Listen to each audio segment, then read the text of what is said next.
Um, Thank you all for coming today to celebrate the life of Joom, 25 CM. I'm honored to be given the opportunity to portray even just a tiniest fraction of what he meant to all of us.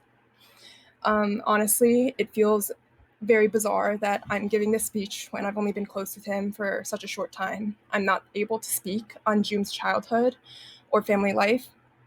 Hopefully, others speaking today will be able to share this rare side to him with us. But I do know this too. This server was also his family, bonding, supporting, loving, and even arguing and fighting with him at times, just like family would. Many of us know Joom through his sick Widow gameplay, his entertaining streams, his words of wisdom, and his words of not so much wisdom. For those of us close to him, we know he was so much more than just a fierce Widow player, a man of multitudes and contradictions.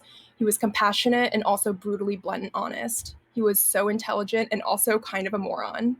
He was incredibly dedicated to fitness while following the diet of a New York City subway rat. The kind of person to say he would slam the door in our faces, but he also carried groceries and stored turkeys in his freezer for his elderly neighbor Martha. I can't stop repeating this sentiment over and over again because I feel like I can't adequately express it in words, but I have truly never met such a wholly good and funny and kind person in my life. While the pain of his loss is astronomically unbearable, I am eternally grateful to have been able to have him in my life and to have been a part of his. I find a lot of beautiful symbolism in Joom's existence. He was born on July 20th, 1995, born on the same date as the moon landing anniversary, and he loved astronomy. He had this massive telescope and would drive to the mountains where the sky is clear to view the stars. His name Mladen means eternally young, and I think it suits him perfectly. Interpreting this tragically, yes, he was taken from us far too young, but he also had a wonderfully youthful appearance, disposition, and childlike wonder about the world. He said, and I quote, "My YouTube is science, engineering, history, astronomy, paleontology, archaeology, naval/military history, and a lot of guns too." Honestly, this quote is probably outdated and would need to be amended to include punky and K-pop videos. One of my favorite things about him was his dedication to always improving himself or broadening his horizons in some way, whether that be his streams, beliefs, knowledge, skill set, physical ability, interests, relationship, the list goes on. Ju may have only been 26, but he had the wisdom of an elder combined with the sense of humor of a 10-year-old. He would have deep heart-to-hearts with you on a roadblock you were facing and then do something like post dog fart cat puke, followed with a kek emote. Despite the constant hardships he struggled through, you could always feel this joy of life radiating from him. One of the greatest things I will miss dearly about Joom is the way being with him made me feel like a kid again. Time with him melted away my adult responsibilities and pretense and facade into this space where I could finally just be for the first time in my life. A recurring joke in this server is the premise of the Joom Core dating service. There are many couples that have been brought together by his community and also very strong friendships. Joom always fondly cited one of his friends found his wife here, who he now has 2 kids with. One time, we got in a bit of an argument because he thought that I had too cynical of a view of e-dating and was preventing myself from good experiences. I will read a brief excerpt now. I said, "I think I'm also cranky about people who say they love somebody and they've never met in person. It takes a lot for me to be vulnerable, and I don't believe that's possible with a neatly curated digital version of yourself."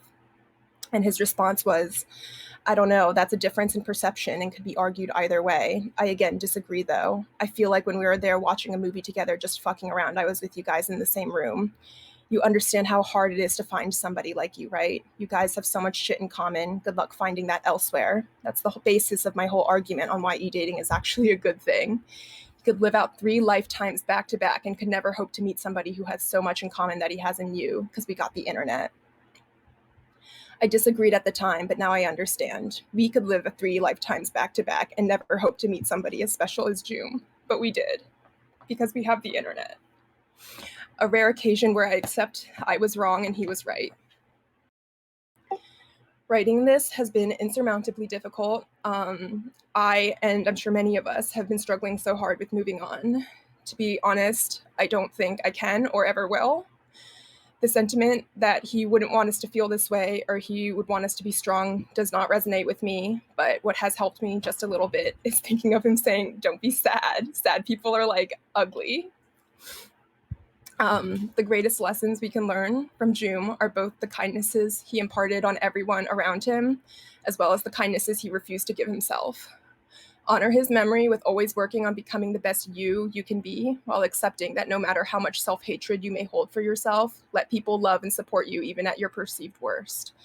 People who would move mountains to help you, not out of pity or charity, but because they love you, even if you don't think you deserve it. The point of loving someone is being given the privilege to partake in their pain and struggles just as much as their joy.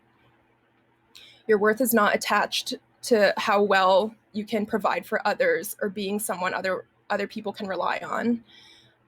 A quote from the movie Everything Everywhere All at Once keeps coming to my mind. You could be anything anywhere. Why not go somewhere where I'm more than just this? And the answer is no matter what, I still want to be here with you. I will always, always want to be here with you.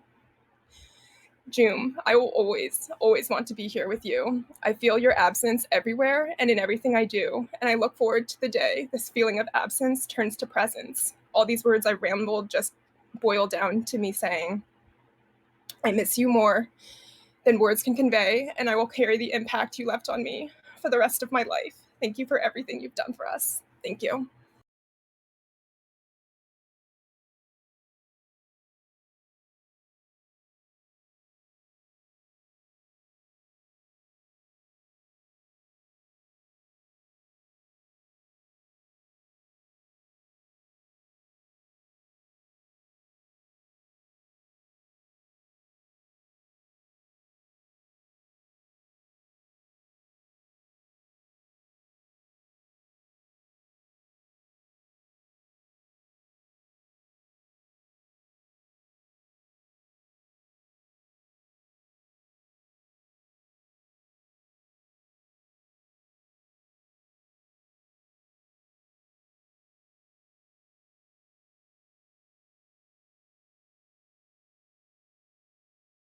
I'm so sorry. Um, I was I totally thought that I was on open mic. Thank you so much, Choco, for your words. They were beautiful and they meant a lot, I think, to all of us. And we really appreciate you speaking today in Joom's honor. Up next is Erica. Erica, if you'd like to begin. Right. Hello. Um, I wanted to write a little thing about grief, my own grief, rather than talk about June right now. I feel like it's still too too sore and personal to share, but I wrote about my grief and I'll go. Originally, I wanted to share beautiful words about grief, but I realized that I'm not there yet. I'm not telling my grief to stay quiet. I let it be loud, ugly, and inconvenient.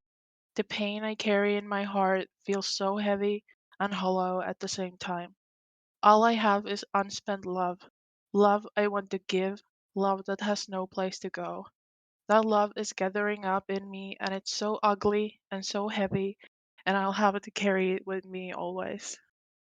It's a new type of loneliness I didn't know before, and waking up with all the things I wanted to tell you crushed me. I hope one day to be able to mourn in a way that isn't rooted around sadness, but in a celebratory way, carrying your memory and everything I learned from you. But I'm surviving right now, concentrating on making it through the day and the next day and the day after that.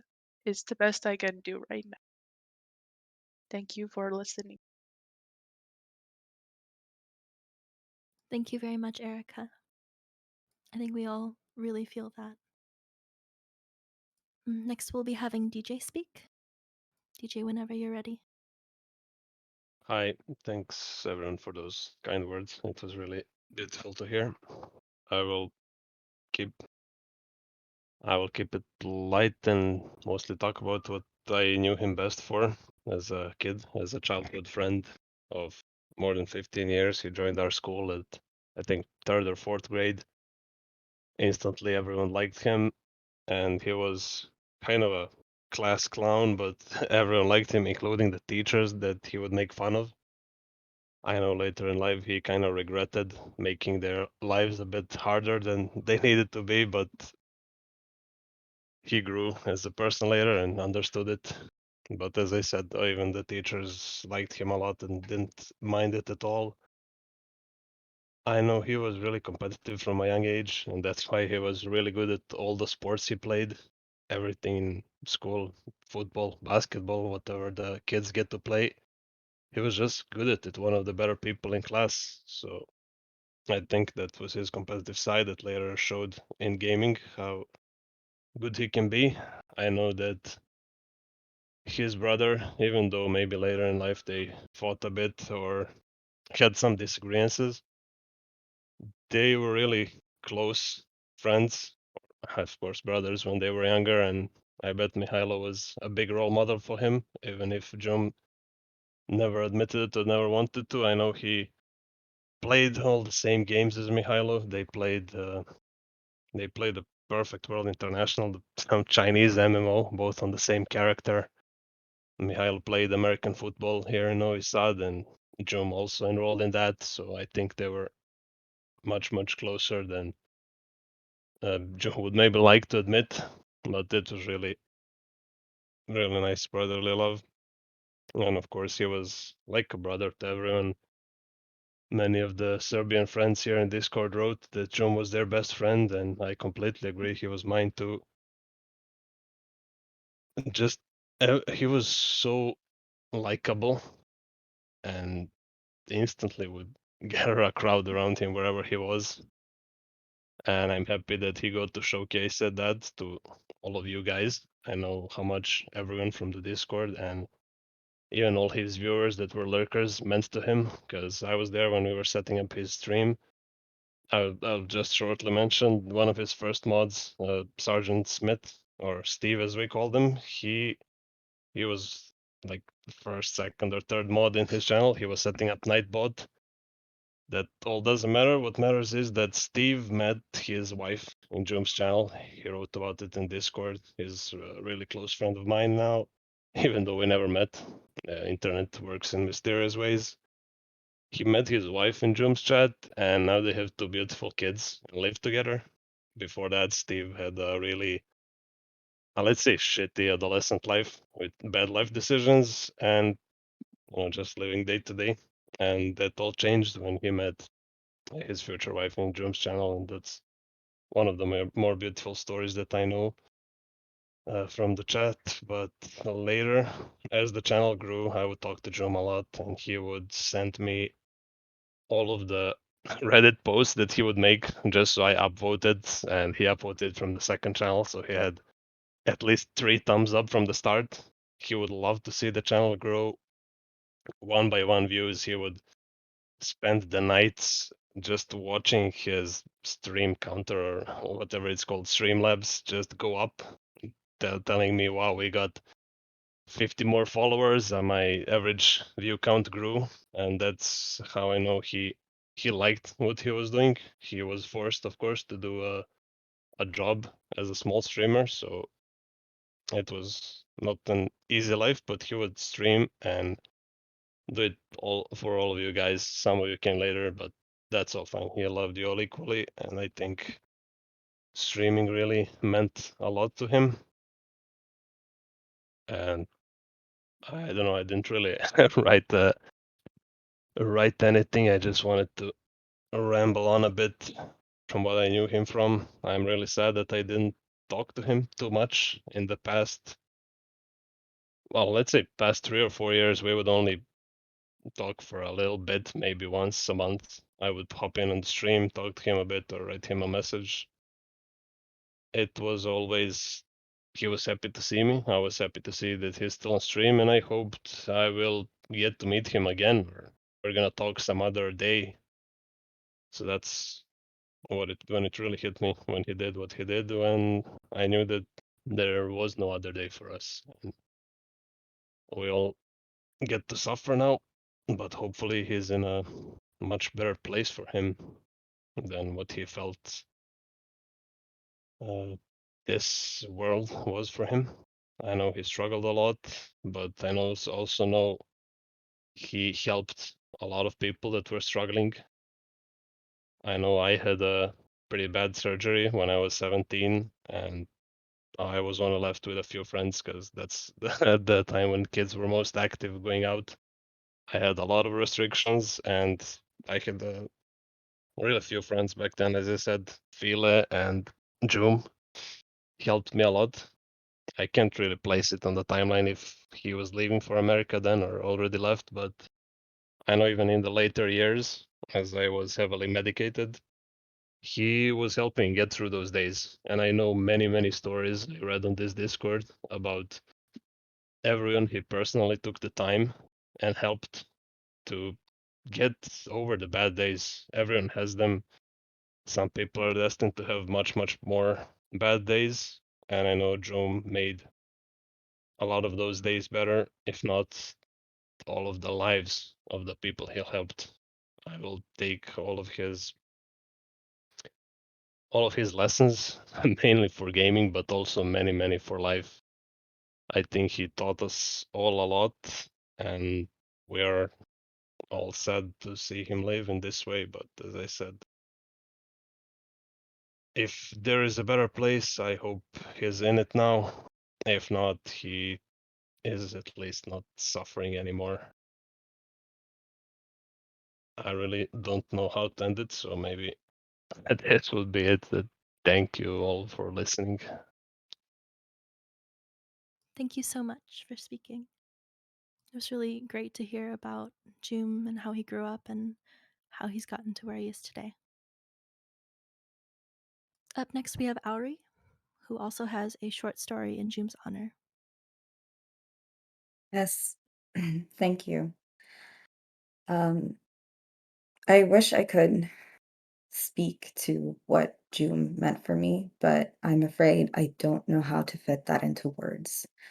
Uh, I find it easier for myself to express that in painting more as a gesture. So I thought I would borrow someone else's words today and share something that has brought me hope for the future in these times. This is a short story by Lydia Davis entitled What I Feel. These days, I try to tell myself that what I feel is not very important. I've read this in several books now. What I feel is important, but not the center of everything. Maybe I do see this, but I do not believe it deeply enough to act on it. I would like to believe it more deeply.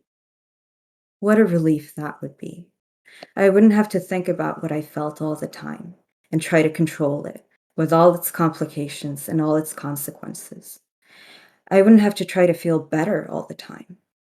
In fact, if I didn't believe what I felt was so important, I probably wouldn't even feel so bad, and it wouldn't be so hard to feel better. I wouldn't have to say, oh, I feel so awful. This is like the end for me here, in this dark living room, late at night, with the dark street outside under the streetlights. I am so very alone. Everyone else in the house asleep.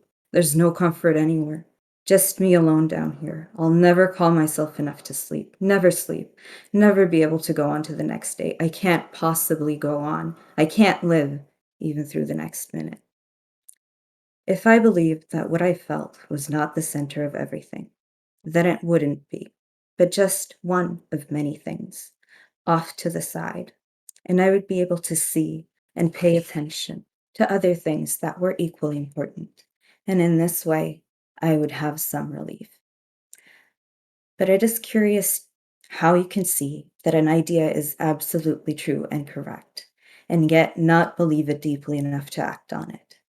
So, I still act as though my feelings were the center of everything, and they still cause me to end up alone by the living room window late at night. What is different now is that I have this idea. I have the idea that soon I will no longer believe my feelings are the center of everything. This is a real comfort to me, because if you despair of going on, but at the same time tell yourself that your despair may not be very important, then either you stop despairing or you still despair, but at the same time begin to see how your despair, too, might move off to the side, one of many things. Thank you. Rest in peace, June.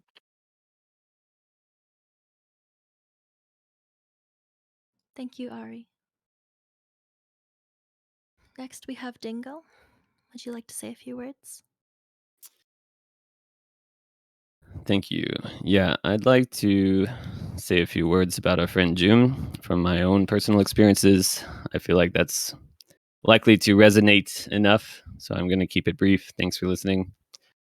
When I found June, due to various circumstances, I was at the end of my rope, just circling the drain, and I was browsing Twitch to try to find someone who would just help me pass the time.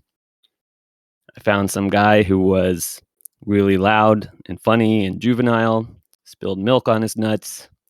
More importantly, he was listening to a lot of Franz Ferdinand. So I stuck around and ended up being there quite a lot. Um, over the years, we didn't DM much, but I had a look recently. Our first DMs, he was asking me how to buy drugs on the dark web, and I sent some detailed, complicated instructions. And there was a few hours of silence, and then he responded that he gave up with the little laughing dog picture. After that, over the years, he gave me some really straightforward and honest opinions, rebuked me for my overbearing negativity, and I appreciate that.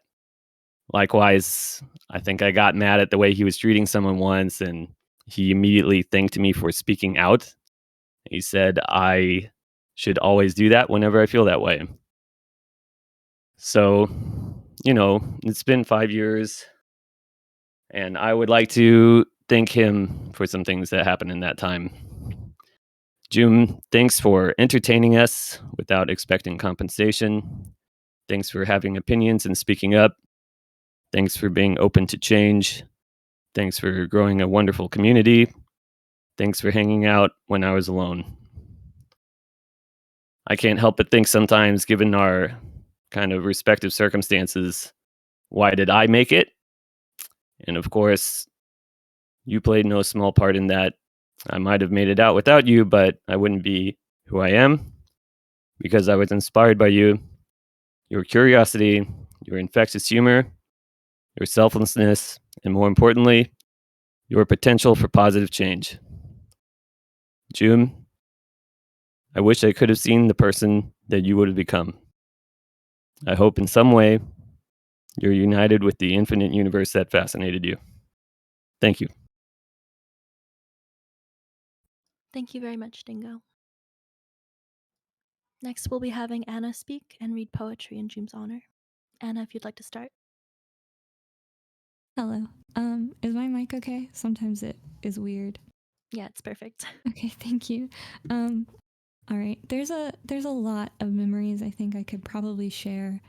And I think most of them I selfishly keep to myself, but also I'm already at great risk of just sobbing. So I'm not going to do too much, but I will say that one of the greatest gifts that Joom ever gave me was just his unending attentiveness and his overwhelming want to understand. And that extended to me sharing my greatest passion with him, which is my love for literature and language. Occasionally, I'll read to my friends because I enjoy practicing recitation, and I just generally have a desire to share because I think most people do. But Joom was my favorite person to read to, of anyone I've gotten the chance to. And that's mostly because he had such a want to understand, not just of why I loved each piece I read or sent to him, but the text itself. And he would give me insight that I didn't otherwise have. And he truly made me feel like he wouldn't want to be doing anything else with his time. More importantly than anything, though, is he made me feel safe enough to share in the first place.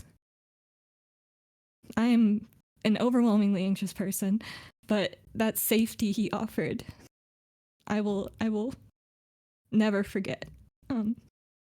So in order to revitalize that joy he gave me in reading to him, and in hopes that maybe these 2 poems I selected help someone else find the language that they need, I'm gonna read today.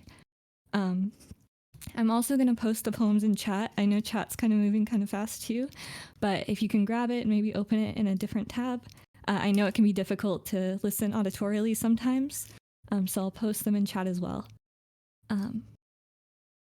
So the first poem I'm going to read is The Worm King's Lullaby by Richard Seiken. And I will say the only sentiment I remember Joom sharing with me when I read him Seiken was that Seiken was frustrating, and he's kind of right. Seiken can be a little bit frustrating. Seiken can be very dreamlike and weird. The second poem isn't as convoluted, but here's the first one. And I'll start now. The Worm King's Lullaby by Richard Seiken. 1. The holes in this story are not lamps. They are not wheels. I walked and walked, grew a beard so I could drag it in the dirt, into a forest that wasn't there. I want to give you more, but not everything. You don't need everything. 2. This is what they found on the dead man's desk when the landlord let them in. 28 pages, esoteric and unfollowable, written with perfect penmanship and a total disregard for any reader, as if the intended audience was a population not quite human.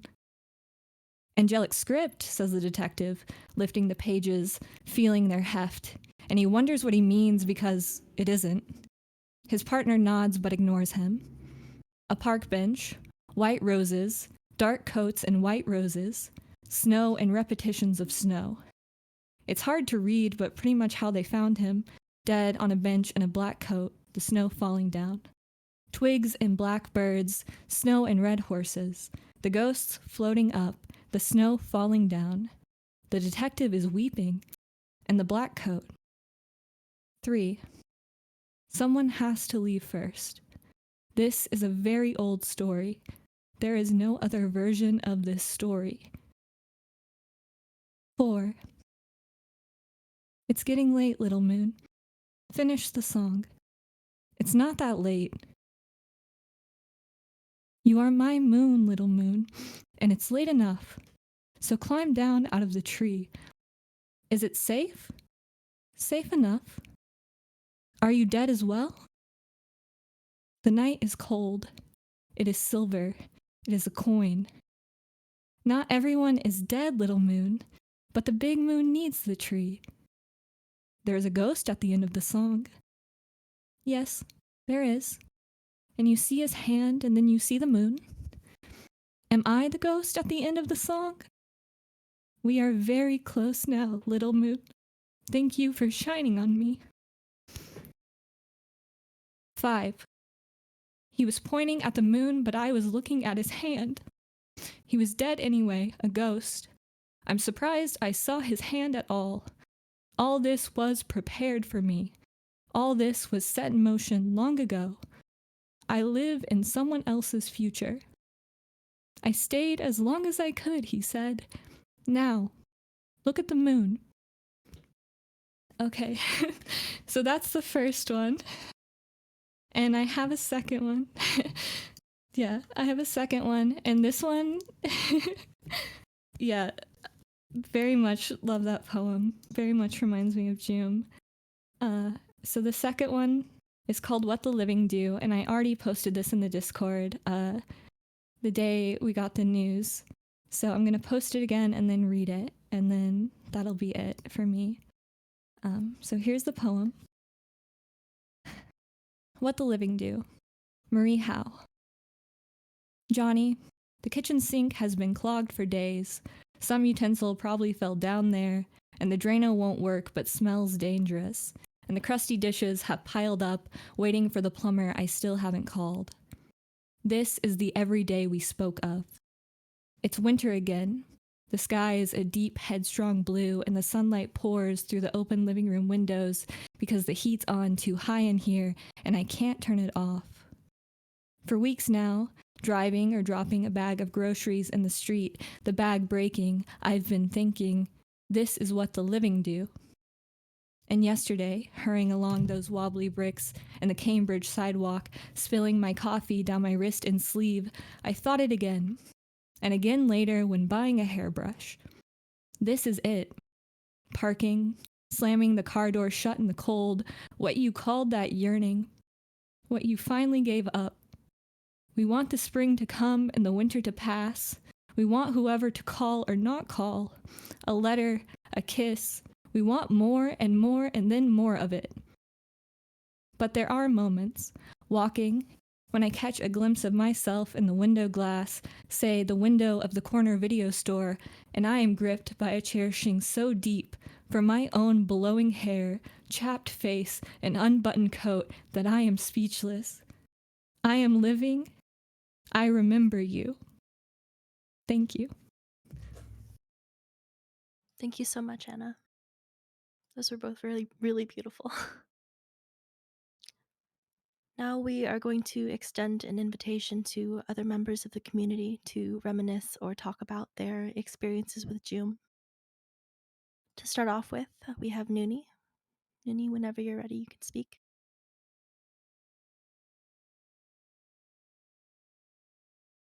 Hey guys.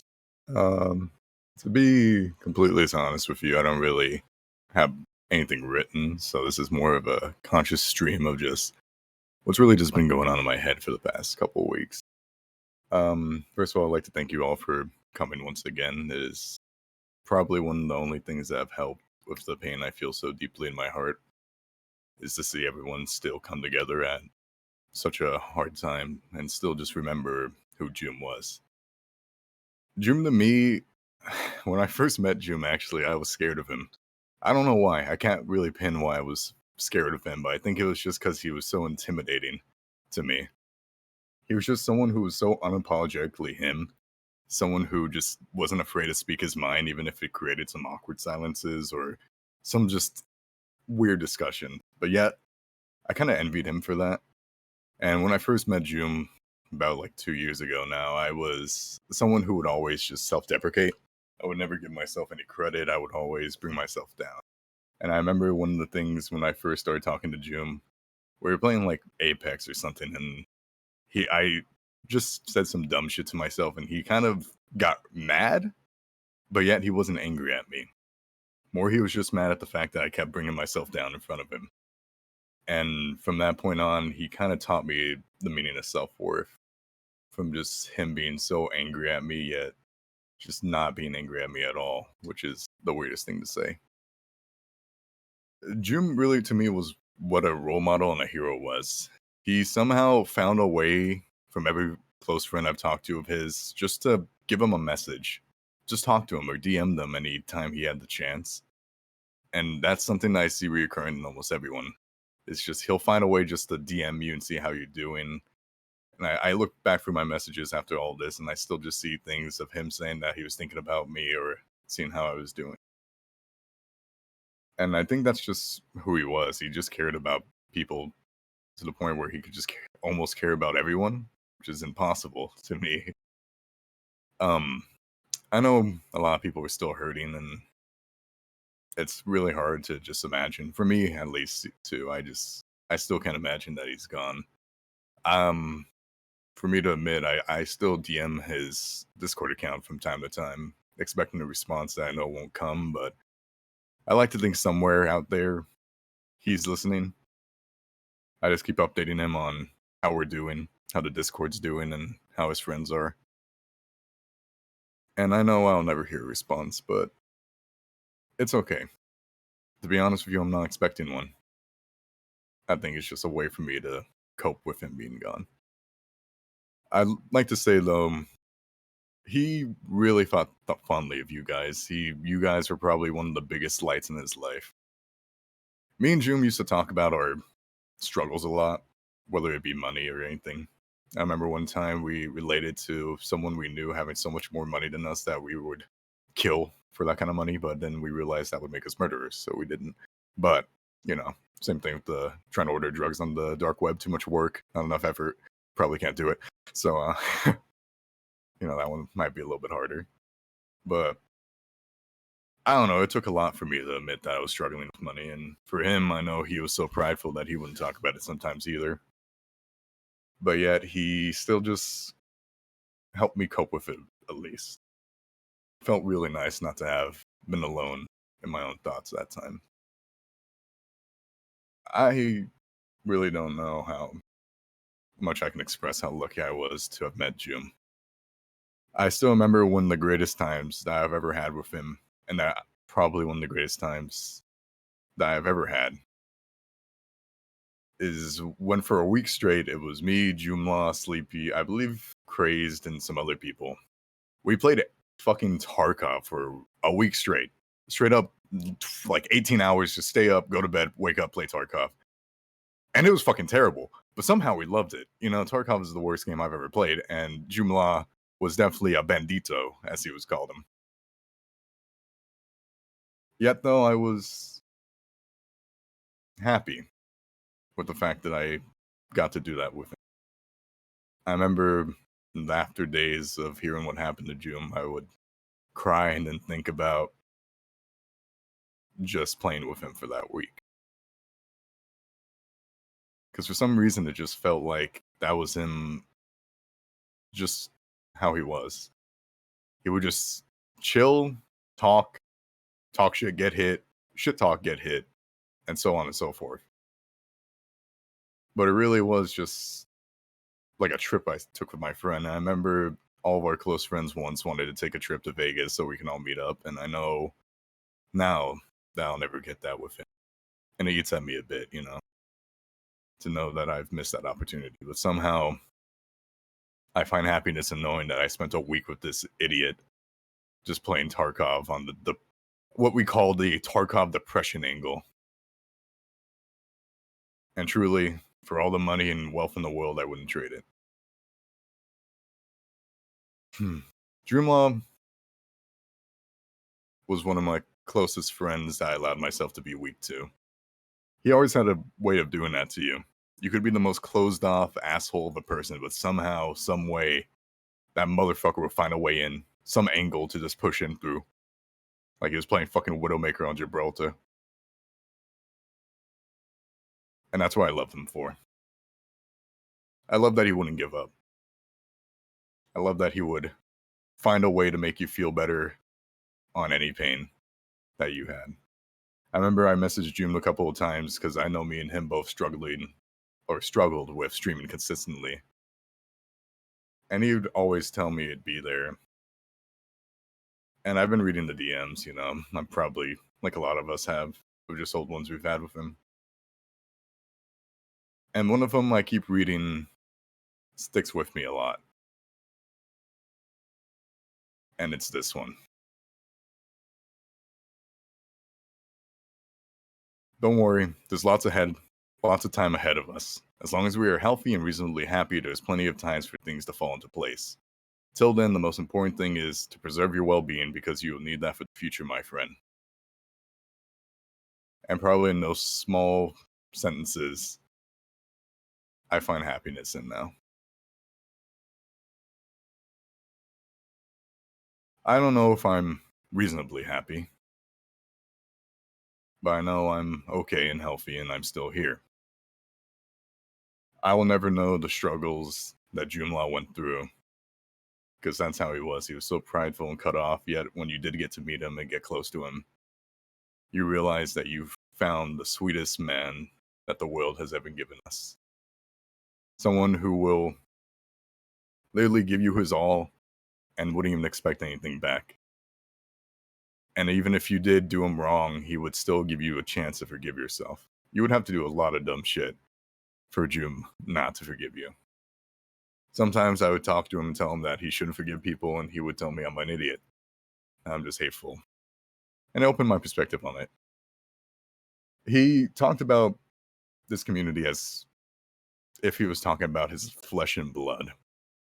He would talk about how sad and how hurt he felt when he wouldn't stream on time or go days going MIA. And to me, it speaks just how well and how much he held you guys to his heart. I know you all been hurting as I have. I mean, here we are at a memorial service because we really don't know where to send our grief. But here we are together, all of us just trying our best to hold everything in. But I want you guys to know that he truly thought of you as family. He truly felt the love that every one of you sent. Even with your dog emotes and everything, he would still just tell me how grateful he was to have every one of you here today. It brings me some small comfort to realize that you guys are still here. And even though it hit us all hard and so quickly, you guys somehow picked yourselves up, dusted off, and then went on your way to figure out what happened. And I think that truly speaks to how much Joom has stuck with you guys, because that's how I always remembered him. No matter what dumb shit would happen, he'd somehow find a way to find the good in it, dust himself off, and keep moving.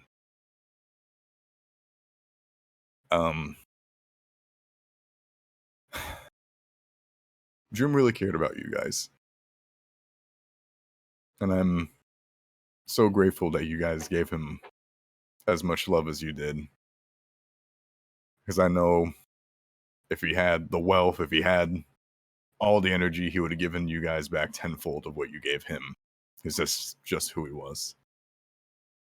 And I think I'm just happy to know that even though he is gone and I messaged his account trying to get a response because I somehow can't cope with it,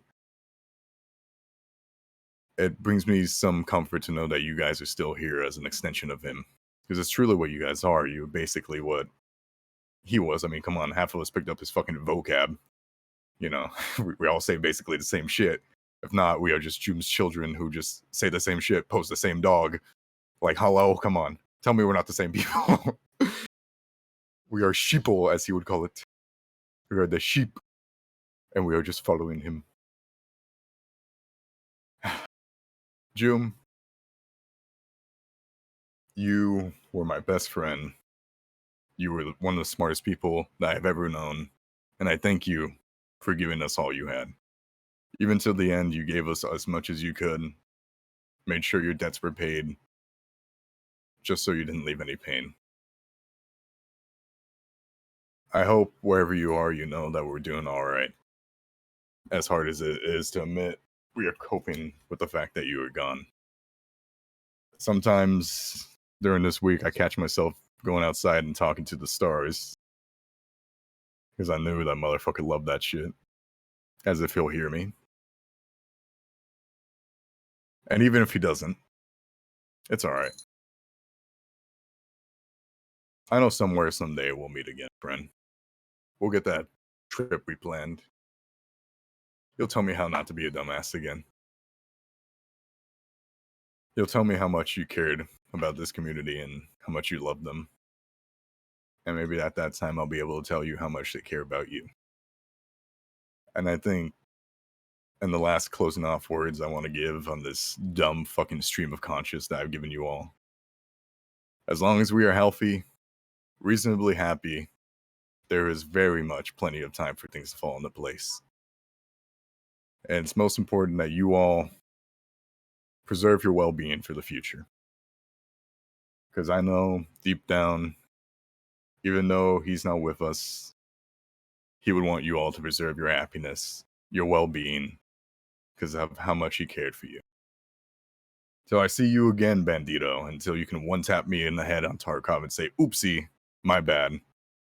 You will have my love, you will have my eternal gratefulness, and I will thank God and the stars above me as I look up and talk to you once again that you were in my life, and I have finally found someone who was truly the best of us. Thank you guys, and I hope you guys take care of yourselves and know that you are loved and that we'll always be here for you. Thank you, and I'll see your bandits one day again. Bye-bye. Chris, would you like to speak as well? Yeah. Hi everyone. Some of you might know me as Colin, or like Jim would like to call me Collypool. Um, I don't really have anything written, but I did like to speak to all of you. And if it's anything that I knew about Jim, is how much he put in to make all of you guys happy and just show how much he cared about you, especially when he would at all of us in Disneyland to fix his minor mistakes in his YouTube videos and to make them to the highest quality he could to make you guys happy. Um, I met Joom about 3 years ago, and he was one of the first friends that I could have actually opened up to, whether it was about family or anything. And funny enough, it is, we would trauma dump to each other, and I even sat there and asked him if he hated me one night, but um, he was one of the greatest friends that I could have ever asked for, whether he was caring. And I'm gonna steal from a little bit of all of you, whether it was if he didn't know about the subject and he wanted to know more, whether it was about poetry or fucking drugs on the dark web, as we all joke about getting meth one night. Um, he always wanted to figure out what was important to you guys and what he could know more to relate to you about. And I think that was the most special thing about Joom, and I actually strive to be like him as a friend, to check in with people and to see what they're interested in and to somehow be closer to them. Um, I'll never forget Joom when we used to play video games together. I tried to find the clip of me and him playing League of Legends, and we tower dove and we missed every single ability, and we both just sat in calls saying that we wouldn't we wouldn't talk about it for the rest of the night. His favorite fucking character, Twisted Fate, missing the volley of cards. Or it was on Rust at 4 in the morning, him messaging me, Colin, we got some bandits outside. I'm killing them, but they just keep coming back. And then when me and Sleepy would log on, just to realize that a full large box of pistol bullets was gone, just with a fucking python, shooting people from across the map. Uh,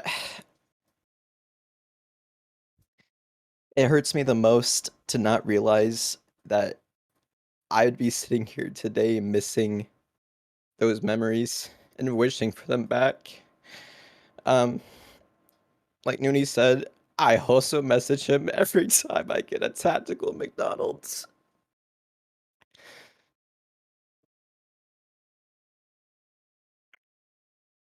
I wish I could just ask him one more time what he would get from it, even though it was always the super juiced up beefy order that he would get right before the gym.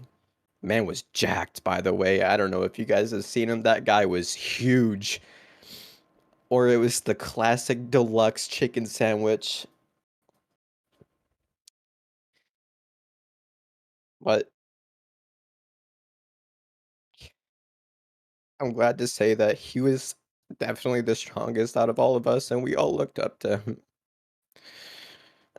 Whether it was him talking to Say with K-pop over and over and just filling up the channel, or it was asking what the hell we were doing tonight, or we would just sit and call up until 4 in the morning where we would just have to say goodbye eventually. Um, like Noonie said, he cared about every single one of you so deeply, and he thought of you as all of a family, and I'm glad to see that all of you care about each other like a family, and that means a lot to me. I hope you all can actually still stay here and realize that every single person in this call and in Discord all care about you, and especially Joom, wherever he is, looking down at your fucking, looking down at all of you.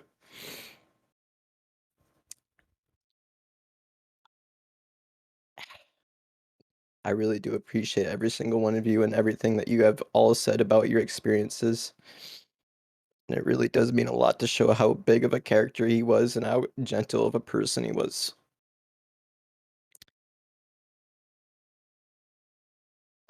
One last thing before I say, I would like all of you just to promise that you would get a tactical McDonald's one day and to keep everyone here close to you to remember him and keep him living on. Thank you, everyone, and I appreciate all of you. Thank you so much, Christ. Bosco, would you like to speak?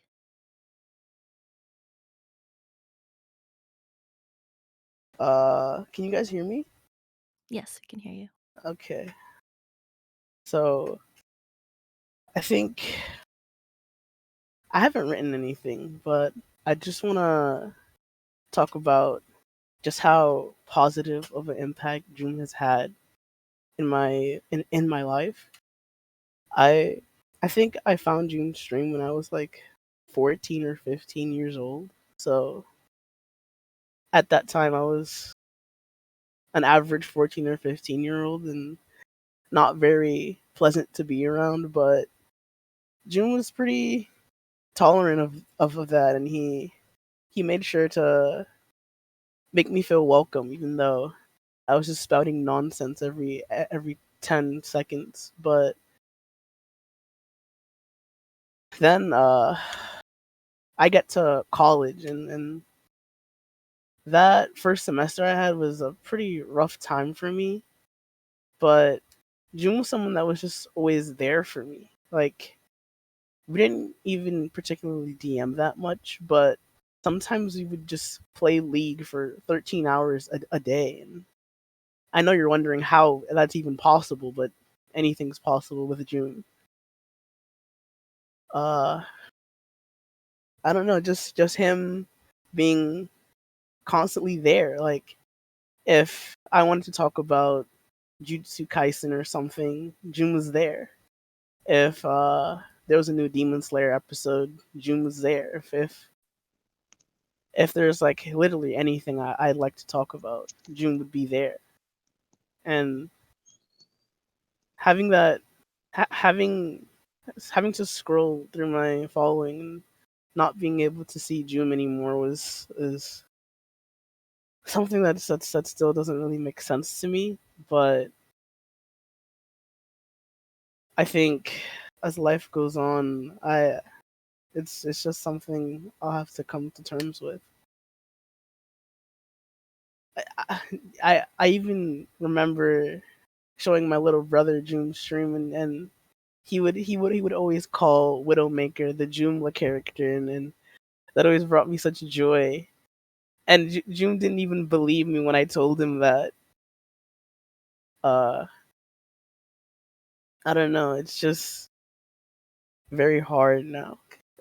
June was such a ray of light in my life, even though we there are a lot of things I didn't get to say to him. I just wish I got to thank him, but I can at least take this opportunity to thank each and every one of you for coming today and being here. It means a lot to all of us. Thank you. Thank you, Bosco. Up next, I think we have Lando. Lando, if you'd like to speak. Hi, yeah, thank you. Uh, yeah, so I also wrote a little thing. It's kind of hard for me to talk about my feelings and this kind of stuff in general. So I'm pretty nervous, but I'm sure it'll be okay. Yeah, I've known him for about 5 years. And in that time, he has really helped me change for the better. I used to be pretty immature sometimes and kind of annoying too when I joined when I was like 17. Uh, yeah, he thankfully set me straight and helped me grow up a little along with a lot of other people in the community.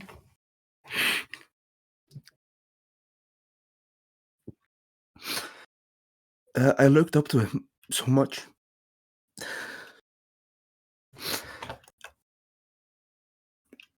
I was in kind of a dark place back then, and his streams helped me a lot. A thing he told me, a thing he told me back then, in that time, was whatever is going through your head,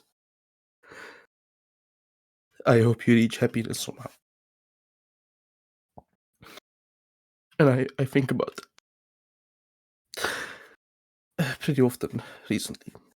This time, after, yeah. I'm also very thankful.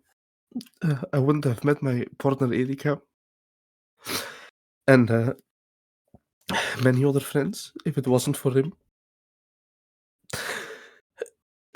And I'm so grateful. There's many things I wish I could have shared with him, but and even though I know I can't anymore, I know it's okay. He was such a sweet, smart, and caring guy. You meant so much to me. And it's hard to accept that he's gone. But I will never forget him. And it still doesn't feel entirely real sometimes. In the moments when I'm going about my day, and some little silly thing reminds me of him. Like 2 days ago when I was eating cereal and I spilled my milk. And it's so silly that stuff like that has like such an impact, But yeah, that's I'm not sure how to end it, this kind of stuff. But thank you for listening. And that's it. Thank you so much, Lando.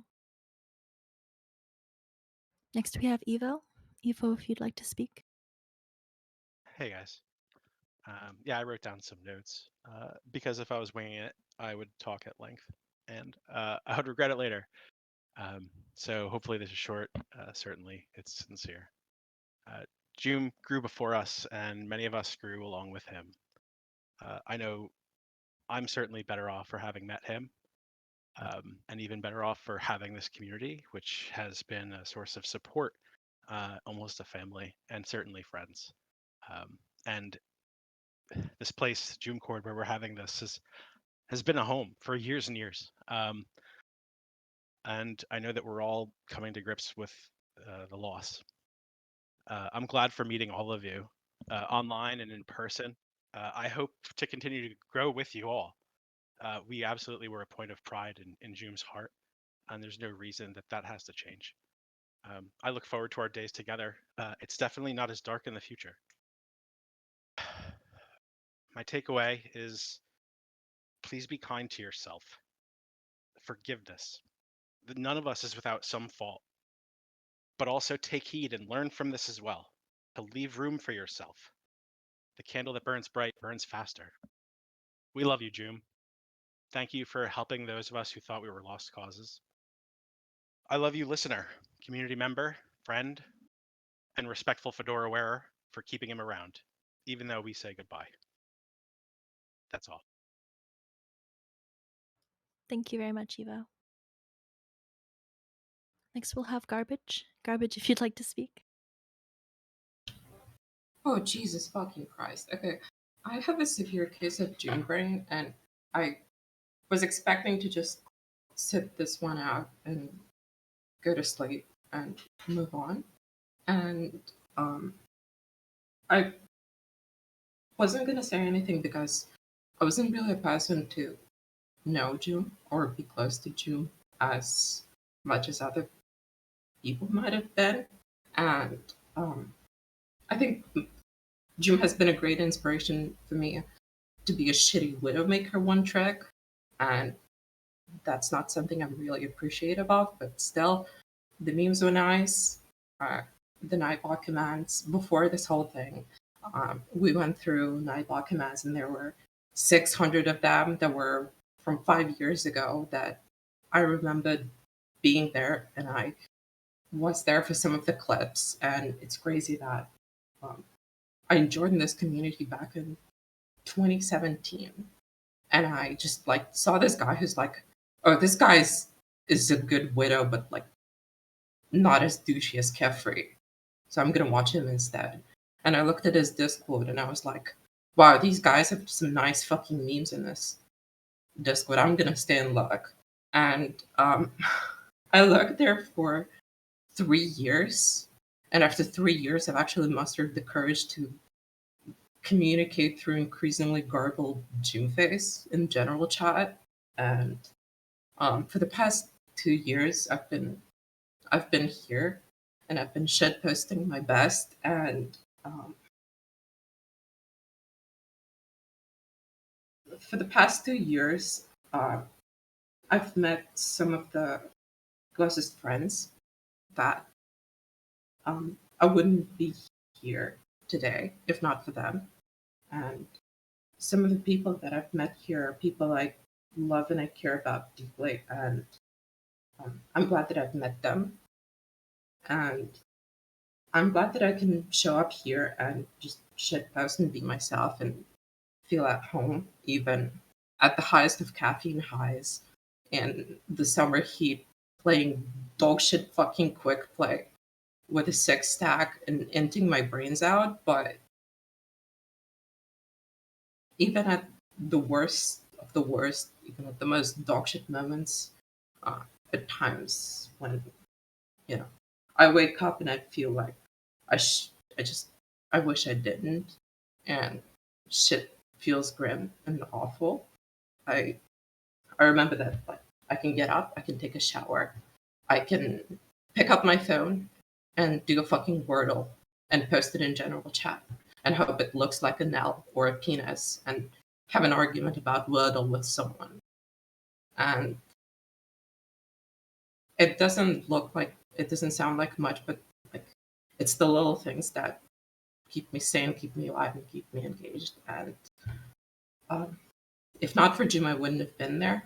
And God knows what kind of a person I would have been if I didn't click on his stupid fucking stream 5 years ago and watched him play a game of Nepal on Widow. So that's it. That's all I have. Thank you. Thank you, Garbage. Next we have Joey, if Joey can speak.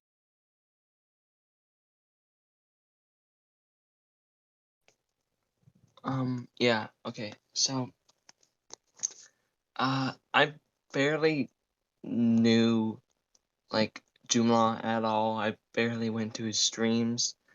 But from what I watched, he was just so positive and just like just watching him play just gave me confidence to just continue playing Widowmaker, just being absolute dog shit.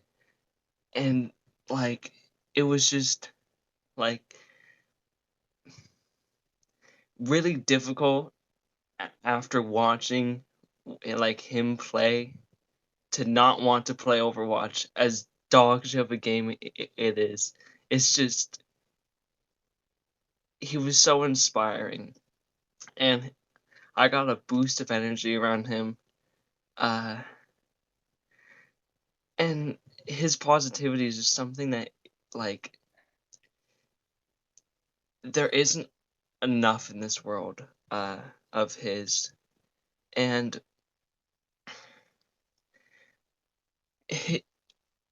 the way just, his personality was and everything.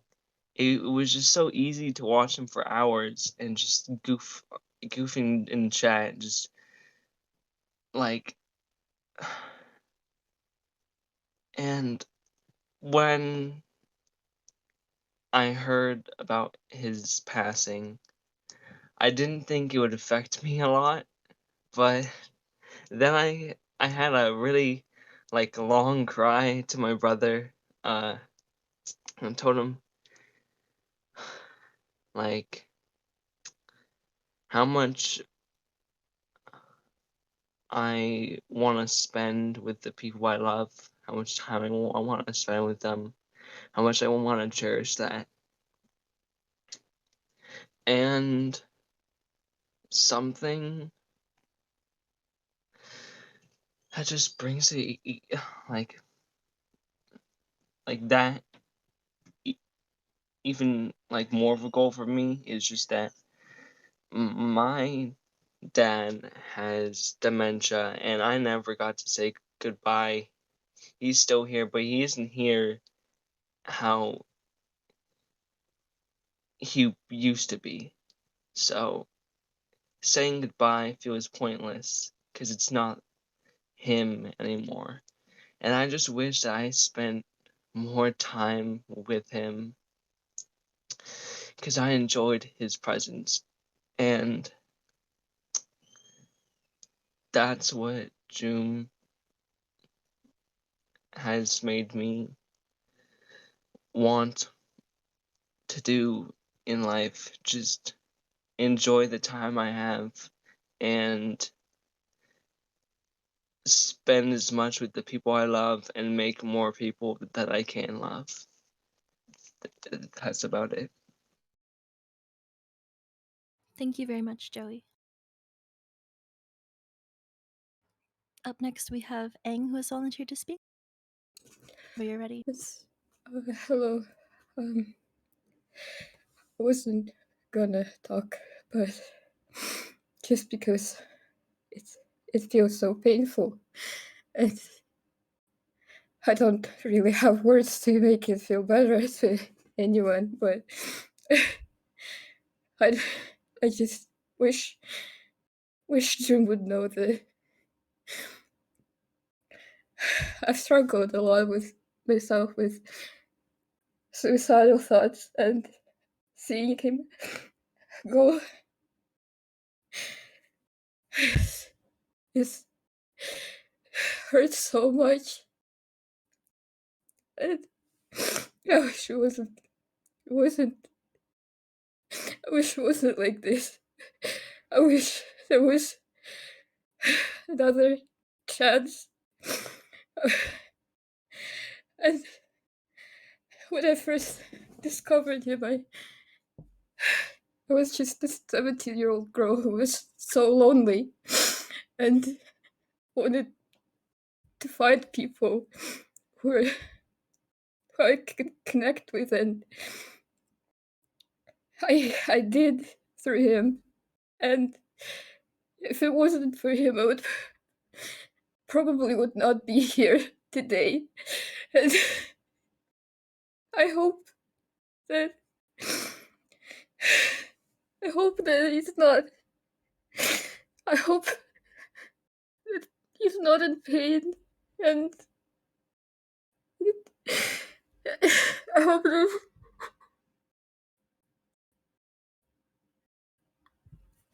I hope he found peace. I hope he can look up at the stars and dream, and I hope he's reunited with the universe, and I hope we all meet one day with him once again. Thank you. Thank you, Aang. I think we all hope the same things for Joom. Next, we have Adelina. Adelina, if you'd like to speak. Good evening, lads. Is my mic okay? Yes. All right, thank you. I'm about to speak about my experiences from somebody who wasn't a friend of Jim's per se, but was deeply affected by him in my life.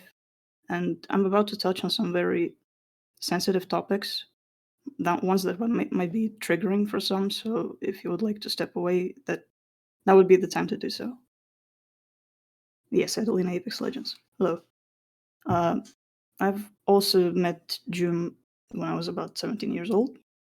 Uh, it was accidental. I think somebody posted the Soviet anthem in Discord while I was lurking, and I was like, "What the fuck is that?" And I started talking here, and it's the first online community I've ever been in. So I had a really bad case of being a dogshit person and not knowing how to talk to people. And Joomla, he has always set me straight. I've we've recently recovered the old general, the original one from 2016, which, by the way, if there's somebody who somehow doesn't know that, that motherfucker just deleted it accidentally while in the shower, which is hilarious to me. Like, how do you even do that? Yeah, Dingo, it was recovered. So, and I looked at messages, and it's so funny to see that uh, how fucking much he hated talking to me in voice chat because I was just such a hothead. And uh, he was one of those people who took no bullshit. He he always called you out if you were being a dickhead, and I appreciated it so much. He helped me grow immensely. I've I've been at peace because of him for a while, and before that, I ended up in a pretty dark place. So the thing about Jim is that he has always been very in touch with his emotions. He has been an advocate for mental health. We talked about a lot of medication stuff, therapy, meditation, and chat. And I think it was because of him that I connected the dots that maybe me being fucking miserable for about 5 years of my teenage life was probably not teenage angst, and that, I don't know, not wanting to jump off a building is the normal behavior for somebody. And I I was really at the end of my rope. But I think him being so open about his experiences, this Discord in general just being so accepting and in touch with themselves, it helped me reach out and get help. So I straight up don't think I would be alive without him and this community. So through him, I was allowed to grow. I was allowed to become somebody I'm a bit more proud of. Still a long way to go, but uh, from our last interactions with him, I've read up on our messages on the last day, and my interactions with Joom were just me talking about doing his mom like 4 times in one conversation. Like, dude, that is so that's so classic Joomla. He was the hot cock to my gorilla grip. It was he was just the funniest person alive. And listen, don't question mark me. We had a bond. You can't you can't judge. And I miss him a lot, but he seemed so at peace at the last few days. I'm kind of mad at myself for not noticing it earlier, but the way he talked to us, the way he made sure to just highlight how much he's proud of us. He told me I'm funny finally. And I think that's the goodbye I had with him. Don't hate me. I'm cool. I'm a lot cooler now thanks to him and thanks to this community. Uh, I'm extremely proud of you guys. The last few days, when we were all just huddled together looking for him, I wish he could have seen it. I'm I'm so proud of you guys. This community is my family. You guys are my siblings, and Oh my god, my cat just took a shit at the worst possible moment. Dude, come on. And I hope you guys are well. I want you guys to know that if you ever feel down and like you need somebody to talk to, I'm here. I've had a lot of experiences with grief for unfortunately, but it has never hit as hard as Jum's did. I think I cried for the first time since like 2015 after the news of his passing. And it's still rough. But like I said, I'm here for you guys, and I'm sure that other members of community are. And oh my god, my cat is going nuts. Okay. Thank you for letting me speak out. I'm sorry it's such a mess. I wish I could have prepared a note, but I was gathering courage to speak. Thank you, everyone. Thank you, Adelina. Give your kitty some pets for us. Next, we have Steve, who would like to speak.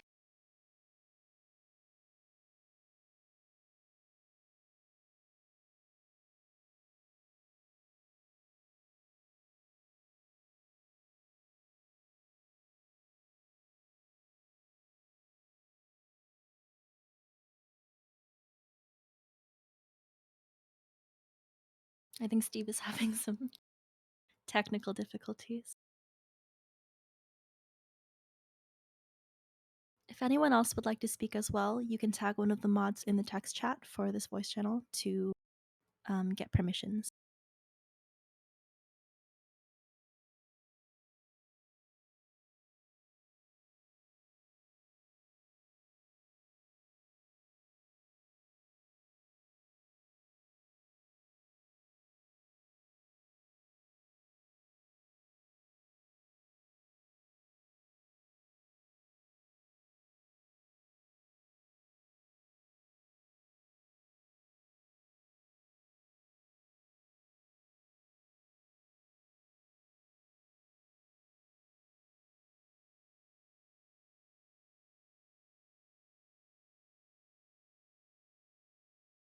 Steve's mic's not working. In the meantime, to speak.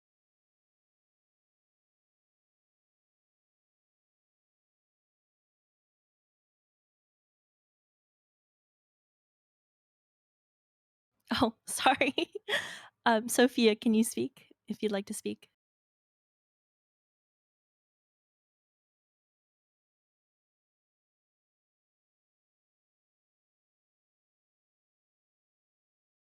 All right, you're up.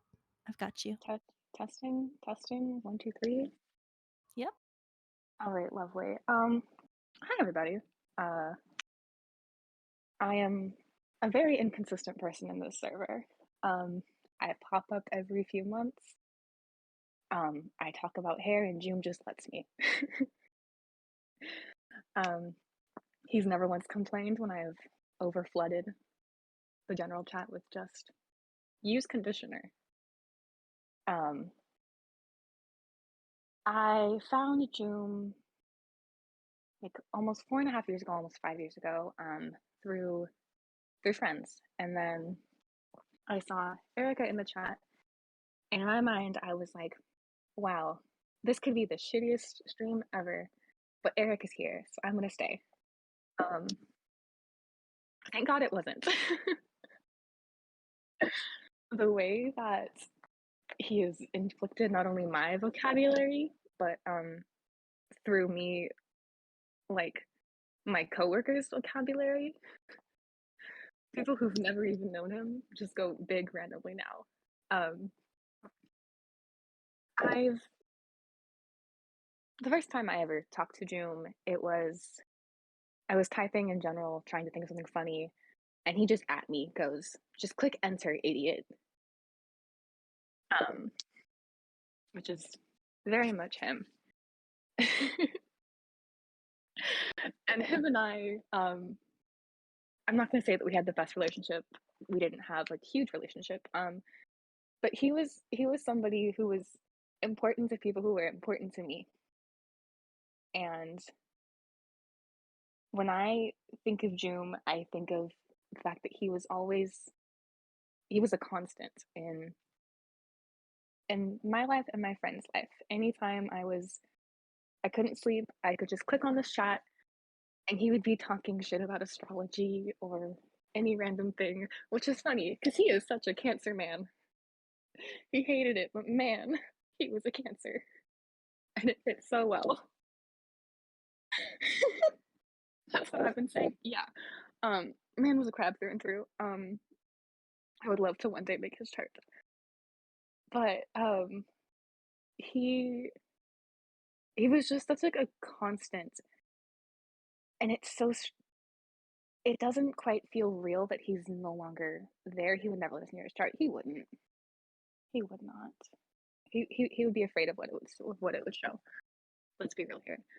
Um, but he was somebody who was so impactful and just so important to like everyone around us. Obviously, because we're here having a little memorial service, which is so lovely, and everyone speaking has been so good and so God. I have a little timer that's like last time I cried, reset that thing like 3 times today, and it's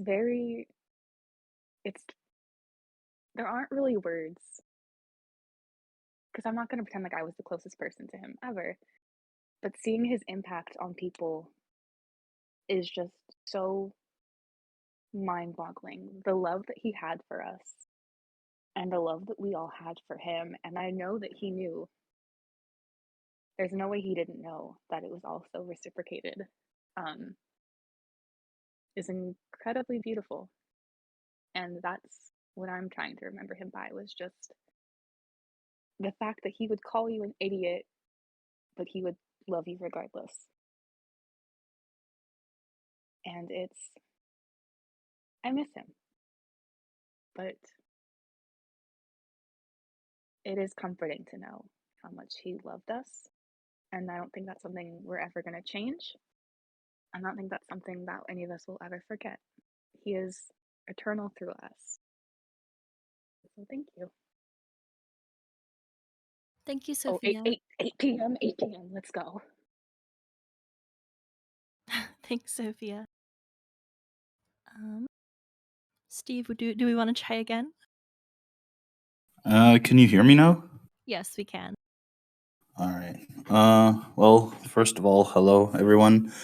It's kind of sad to meet under these circumstances, but I'm glad that this event is still happening for us to get together and maybe heal. I'd like to at least say my piece about Joomla and yeah, essentially share a bit about my relation to him and stuff. I met Joomla through a lot of the other Serbians, technically through DJ or Bodor, if you know him from Joomla's chat. And at this point, this is like 7 or 8 years ago, almost at this point. We used to play games, and it kind of helped me get distracted or kept me distracted from a time where I was heavily into drug addiction and had suicidal thoughts. And it kind of helped me essentially steer away from all of this, or at least keep me in my own little bubble and like kind of manage or cope with the life I was living. Um, I always enjoyed playing with him. As most of you know, you pretty much always had a good time with Joom, no matter what you were doing. And at one point, he expressed his wishes to start a Twitch stream. And I had no idea how to do this, but he ended up coming to me and asking me for help in setting it up. We spent a couple of nights together on Discord and on TeamSpeak, and we were looking up different software for him to use. I had no idea what I was doing, and I essentially Googled it all in order to set up the chat bot or like put the PC specs, which looks awful under his stream and stuff. That's all my doing. That's all my terrible, terrible Googling. But he was so happy and so appreciative of anything that you did for him. As you guys know, he loved what he did and he really wanted to start this streaming adventure. And at the point in time, we had no idea that it would ever take off or become anything of note, but he still wanted to do it. And I was just really, I felt privileged to be able to help my friend essentially pursue a dream of his or something that he had an interest in doing. at some point he hit like a crazy McMeme ultimate or something. I think in like the Mexican mapper or whatever. I don't even remember. It's been so long. That got shared on Twitter and Reddit, and that's essentially when the first big influx of people really came. Overwatch themselves, the official Twitter shared it and everything, and a huge influx of people came at that point in time. Little did I know that amongst this influx of new people, that somebody would join the chat. That person that ended up joining the chat would turn out to be my future wife. Um, she ended up getting invited to our Discord server.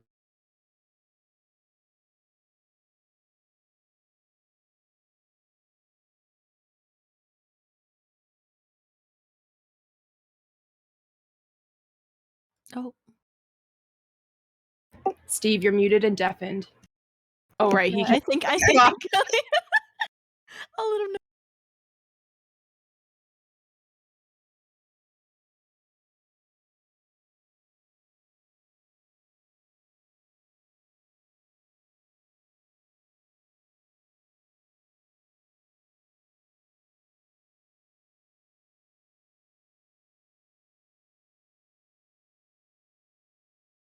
My back? I can't tell.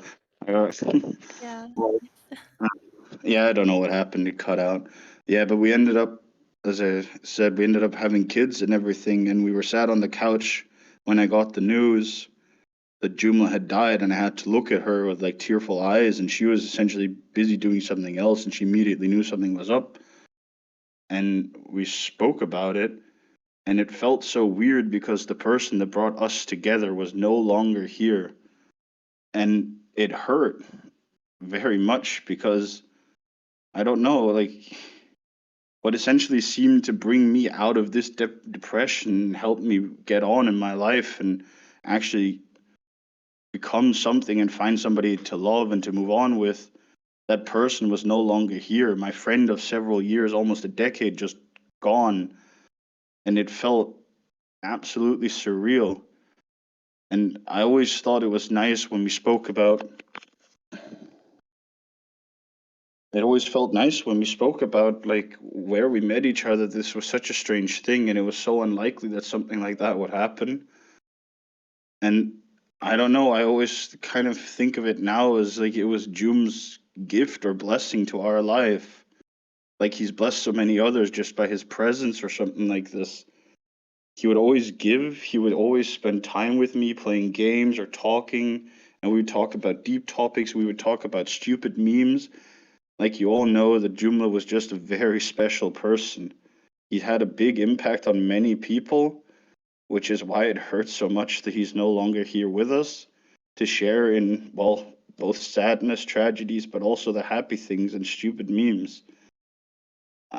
Towards the end, didn't have a lot of time to go into his chat. With kids and work and stuff, you don't have time, sadly. Like, I didn't find time for Twitch and stuff. And it hit me like a ton of bricks when I then found out that he no longer was with us. And that's why when I found out, and I don't know, it almost like it scared me because it reminded me of a time where I was also in that dark place, and I don't know, it made me scared to think about what he was going through, how he was feeling, how he was alone or hurtful or like hurting, and I wish that I could have maybe have been there or something. I don't know if it would have changed anything, but yeah, we all know how much June meant to a lot of us. We all wanted to be there for him, and I think it's a beautiful thing that's happening here. Yeah, I don't know. It kind of got rambly towards the end, but that's essentially what I had to say. Thank you so much, Steve, for your words. It's really heartening to hear about your story with your wife and um, June's streaming beginning. To end this portion of the service, Grave and I will be reading a few messages from other members of the Discord who were not comfortable speaking today, but had some things to say. To start off with, Folo would like to say, don't be sad that it's over. Be happy that it happened. Grave, if you'd like to read some as well. Yeah. My mic might need a second to warm up, so if I cut out, just let me know. I have a message from Jay here. And Oh, you're super, super quiet, Grave. Oh, am I? Yes. Oh, I am not sure what to do about that. We'll just turn you up. Pancake says, crank it up, queen. All right. Do you want to read yours while I figure this out? Yeah, sure, that's fine. So another member of the server, Belui, would like to relay a story about Joom. Back in 2019, at the peak of COVID, my little girl had just turned 1 and we had no one to celebrate with. I suffered with postpartum depression and I took it quite bad that I couldn't give her the people, presence, experience that I wanted to. It was an especially low point in my life where it seemed like nothing would get better and it was my fault. Watching his streams, falling asleep to them, and simply knowing that this random man living in Chicago was due to stream soon would lighten my day. I'd never spoken chat, interacted on Twitter or anything, but on my daughter's first birthday, I wanted to tell someone, so I told Joom in the midst of him speaking, and his chat was going so fast, it was hard to keep up. He saw the message and wished my daughter a happy birthday, and then the entire chat wished her happy birthday. I instantly started crying. He had no idea how much it meant to me. It's so small and insignificant in the grand scheme of things, but the memory means so much to me. His death is a loss I've never experienced before. I couldn't explain why I felt so broken when I'd only ever interacted with him once.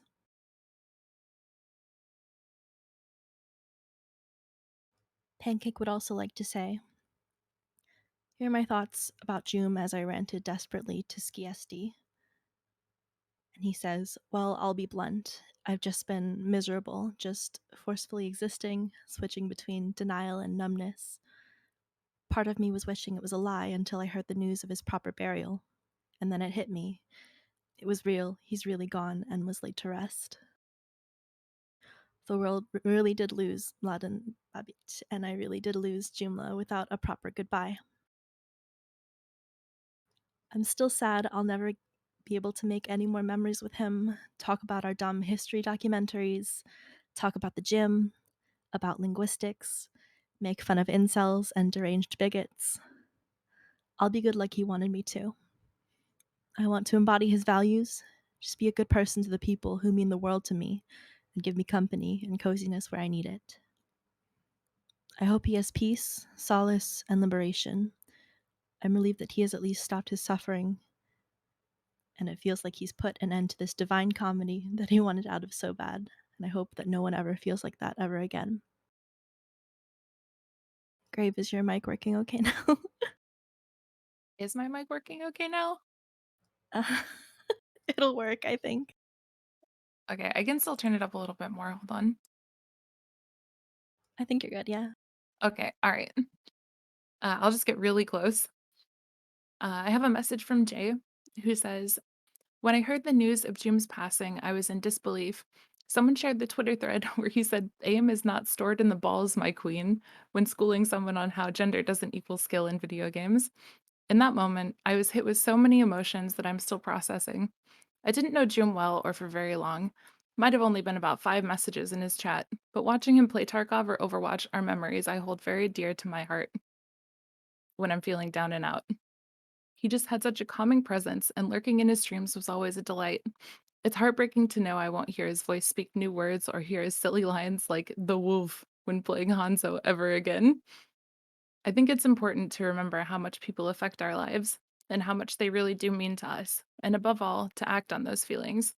I'm not sure what Jim would have wanted for us, his friends, his family, but definitely wouldn't be endless sadness.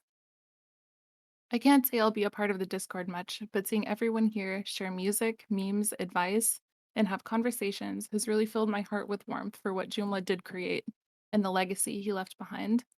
I hope you're resting easy, Joom. Godspeed, big man. And then the next message I have here is from Dubsy. Dubsy? and they would like to say, I found Joom's channel when I was 16 or 17. I'm 22 going on 23 now. When I was younger, I had a massive ego around video games and was generally unpleasant to be around. I stumbled on Joom's channel because I was looking for ways to get better at hitscan, and what I got was so much more than that. Usually people berated me for my attitude, but he saw right through me. He heard how I talked and interacted with the game and made the observation that I was easily frustrated because something must be going on in my personal life. I was shocked because at the time, my personal life was melting down before my very eyes. My best friend had just committed suicide via drug overdose. My mother put me out, and then later that year, another friend died in a shooting. How I was coping was gaming because at the time, that was all that I had. And I refused to turn to drinking or drugs because my friend had just overdosed. But he told me that to truly get better at games was to make sure that my real life was together first. If I was always angry, I would never be able to learn from my mistakes and would always blame others and never look inward for self-improvement. That stayed with me to this very day. I ended up getting therapy and going to the gym, and as my life improved, so did my gameplay. He changed my life. I'm always looking for self-improvement and worry less about what I can't control. I'm still scared and having trouble putting how I feel into words and getting in touch with my emotions. I'm still not very open about how I feel. But when I found out about Joomla, I cried. I hadn't cried in years. He showed me that no matter what's happened to you, no matter how much you hate yourself, no matter how hopeless you feel, if you just keep trying to better yourself, then there's still a chance for redemption. I still have a lot of things I'm working on, but I will never stop because I know he'd want me to keep going. I've never loved someone I've never loved someone I've never met more. His dreams and advice got me through some of the darkest nights of my life, and I wish I could have done the same for him. Thank Thank you, you so Grave. much. Thanks. We have a couple of last minute additions to speak, and in the interest of time, we will be closing submissions for that. So, 4, I think, if you'd like to talk. Sure. Can you guys hear me? Yes, Okay. Is there an echo? I'm not sure. I think you're fine. Okay. Sounds good. Hi everyone. I think you're well. I hope you're all well, considering the circumstances. I hope that you guys are all taking care of each other. Hopefully this is gonna be brief. I just wanted to interact with all of you. A lot of what I wanted to say I already put in my message in the good times, and I think I'm a much better writer than I am speaking. But yeah. Anyway, one of my first memories with Joom was I just came into his chat, said hi, and he was basically having a really hard time trying to pronounce my name a few times just because of the weird way it was spelled. But eventually I just told him it's just foreshadow, and he's just like, oh, okay, I got it. I'm dumb. But yeah, it's a small thing, but it was a fun, entertaining memory. When I found out that he died, I honestly was not expecting it at all. Was It was a weird roller coaster ride because it was like I literally turned 27 the day before, and then it was a lovely day, and then I found out that Jim died. It's funny, ironic, and rather tragic.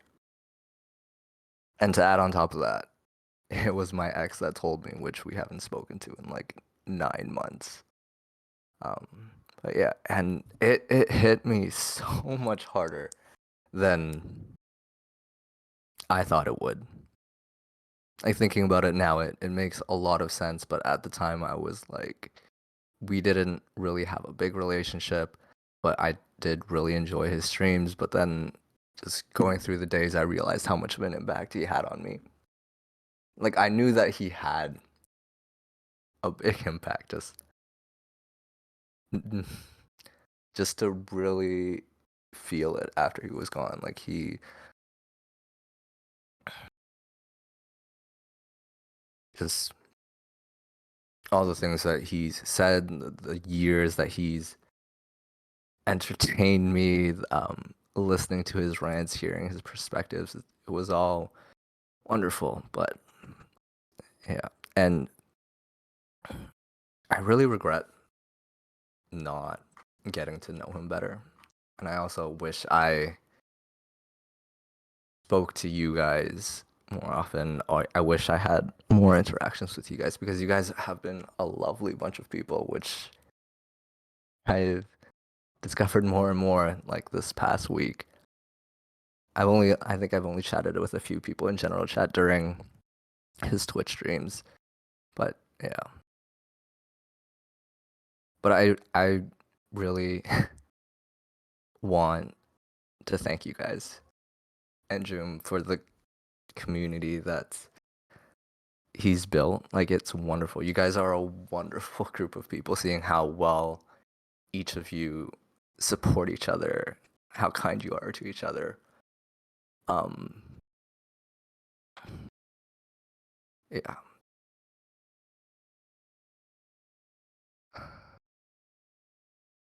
And just thank you for all the support. For like, even though like I haven't interacted much with everyone, like everyone has been so welcoming. It's just lovely seeing it all, and it's been one of the biggest sources of comfort, because it's like I see how he's impacted every one of us and what he's built and how much everyone has been better for it.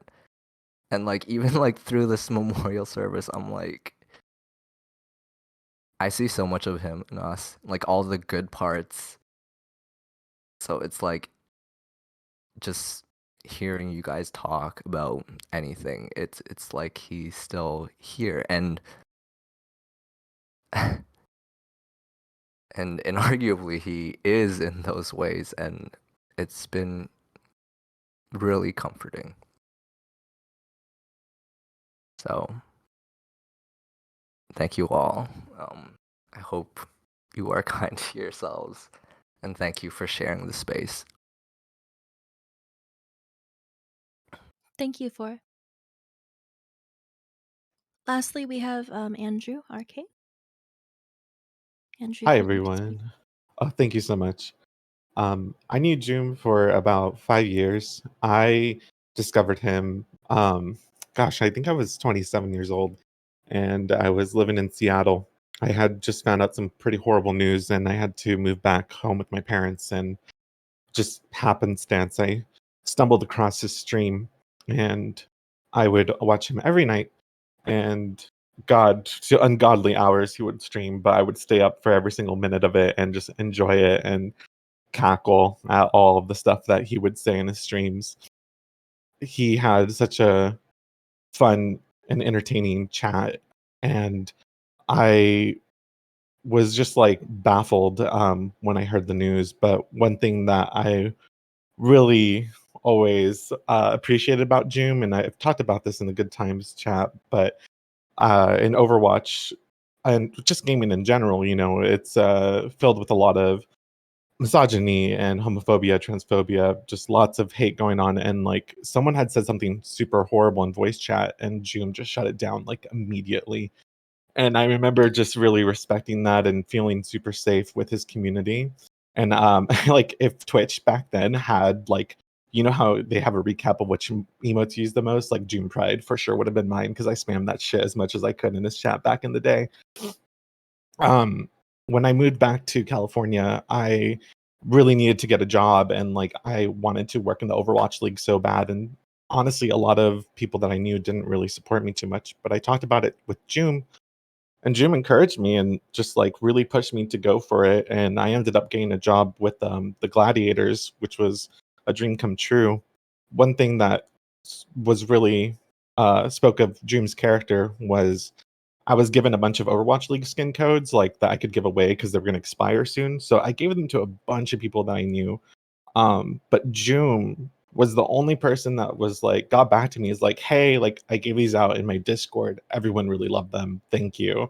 And I just thought that was like so sweet. And I'm like, here's another 5. Like, I wish I had more for you, but like, here, go ahead and give those out to more people.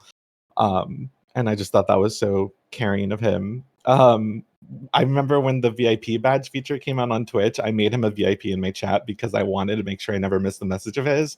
Because he would always come in my chat and give me shit for being a Mercy main. And he would always like tease me because I'd always play The Sims. And like if I'd be picking a color for like a wall, or if I'd be like choosing a hairstyle, he'd be like, high octane gameplay. Like very exciting stuff. And one time I was so sad that Twitter had deleted all the DMs because I felt like I lost a piece of him. And I joined the Discord because I'm like, oh man, like I just kind of want to see how other people's are dealing with this news. And thank you everyone for being so vulnerable and sharing your stories and good times in today, because it's helped give it a lot of closure. But one thing was I went to go look for past messages, and I was completely unaware of this, but on my 28th birthday, he posted my stream in this Discord, and he was just like talking with y'all about it, and like it was cracking me up because he says there was an outfit in the game, and I said, what in the world is this?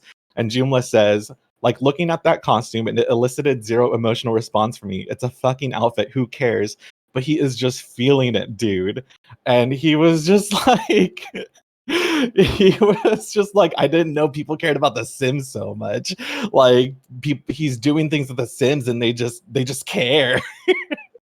And even when I like joined the Discord, this was like year after that happened, and I commented on someone's pets, he like called me the Sims legend, and I was like, oh my god, that was so sweet. And literally, in that message, the thing that stood out was he was like, I don't know, there's just something wholesome about him watching him play The Sims.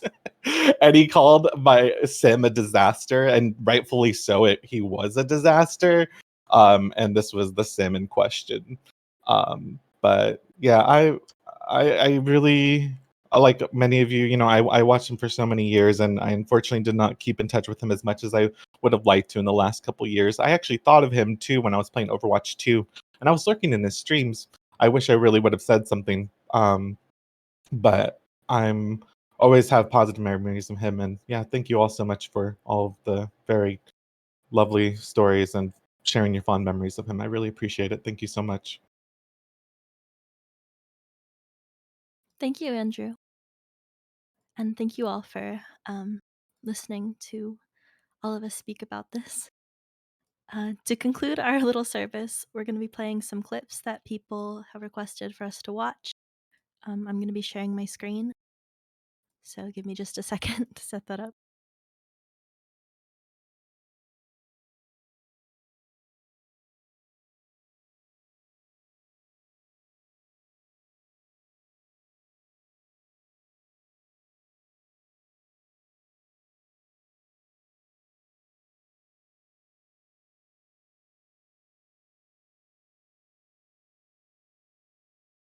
I'm just going to be going through them now.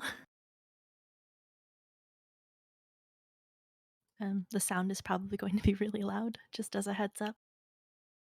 Since it's in the center of your screen, it obscures what you're actually trying to aim at, whereas Oh, the stream is full? Okay, DJ, are you in the stream? Yeah.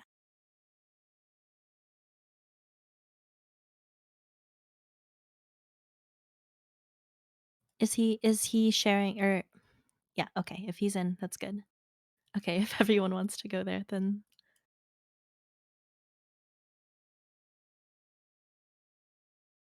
this crosshair does not, depending on your... That was... Logged! Dumbass. Since it's in the center of your screen, Yo, suck me off, papito! No! No! No, funnel out! Idiots!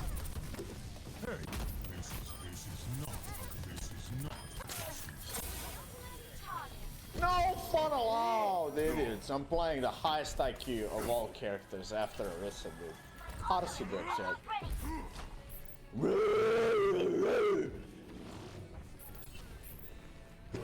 I need a hobby, dude. I honestly do need a hobby.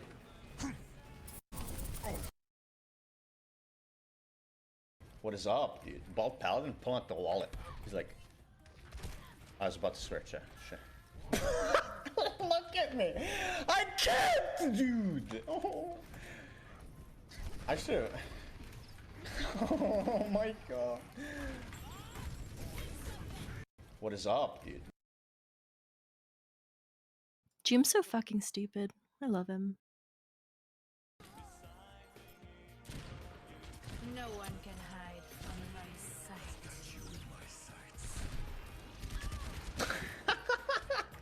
Dude, that garbage is making me laugh. Garbage is making me laugh with the stupidest shit. I can't, dude.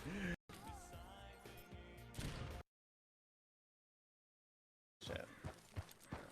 Hello, lads. Oh! Shit. Hello, lads. Oh!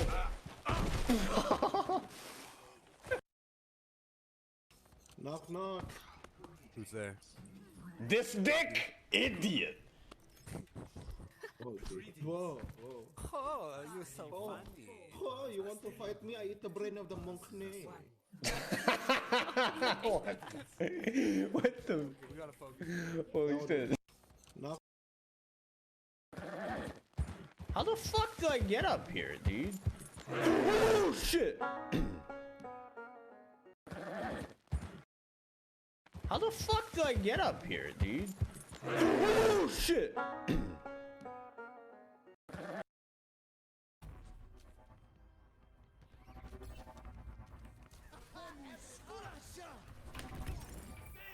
No. What's happened? Dude.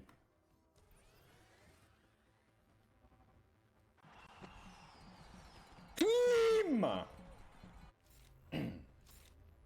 I can't hold it anymore, dude.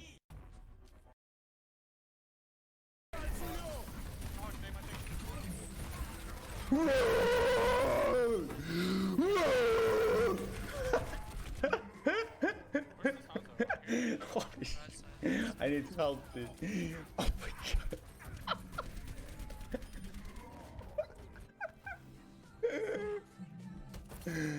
Oh my lord.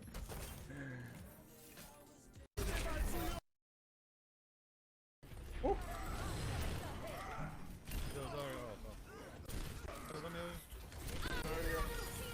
Big.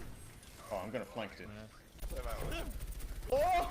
Oh! Ah! God, please, no, dude!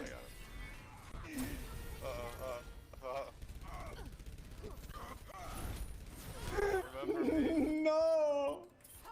Chad.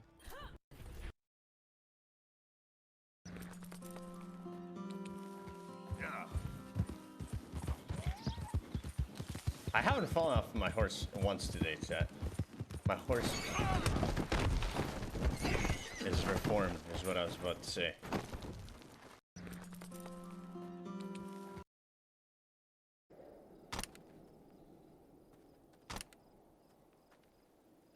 Let me test out the new GAT, dude.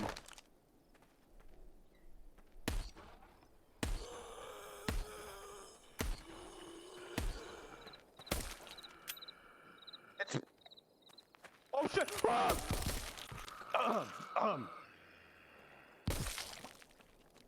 He's getting one to go, chat.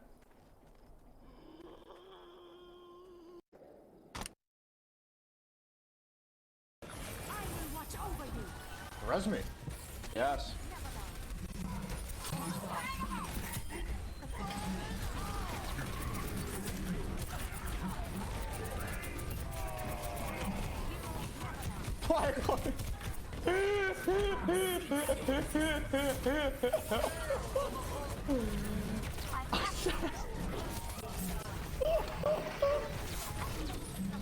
I just hooked the turret.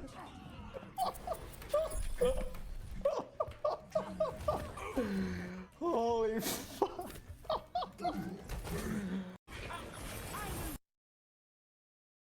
top is winners.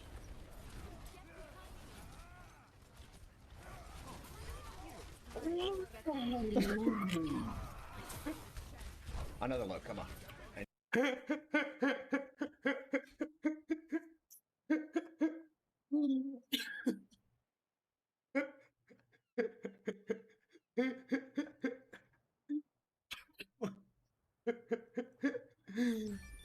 Dude, that's actually so fucking funny, dude. Man, there's no way. Oh shit.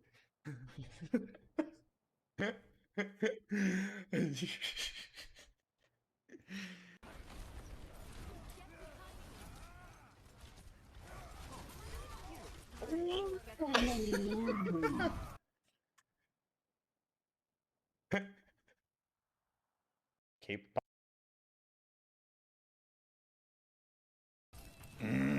Monkey. Enemy contact. Yeah. Stop making monkey sounds. Look. That's not even. I could do a way better monkey impression. Actually, that's pretty bad. I don't know. My monkey impression is rusted, chat. Stop making. Emergency Reaper pick, bro. Ah yes, the Christmas Day JOOMLA stream. One of my favorite holiday traditions, smiley face.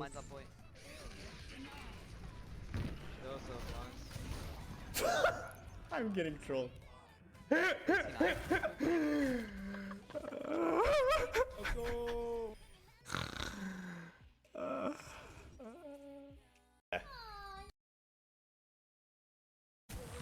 No homo. Just kidding. No homo.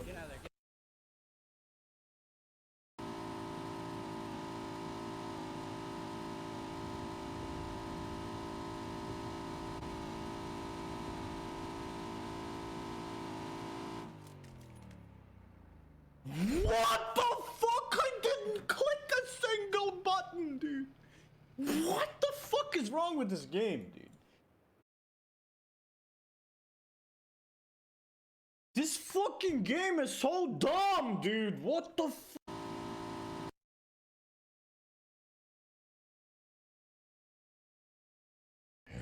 Yes. Wait, I can pet something? It's Bingus! Chat! Oh my god! It's Bingus! Chat! Oh! It's a cyber Bingus. Oh! I really like telling people who are depressed and are Bingus! Chat! It's Bingus again. Oh! Bingus is back! Hello, honey! Found the poor guy in the trash behind the clinic. I think he misses Jackie. And Lona.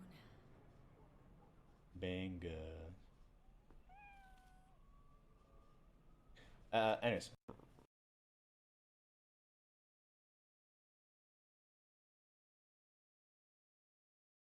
So those are all of the clips.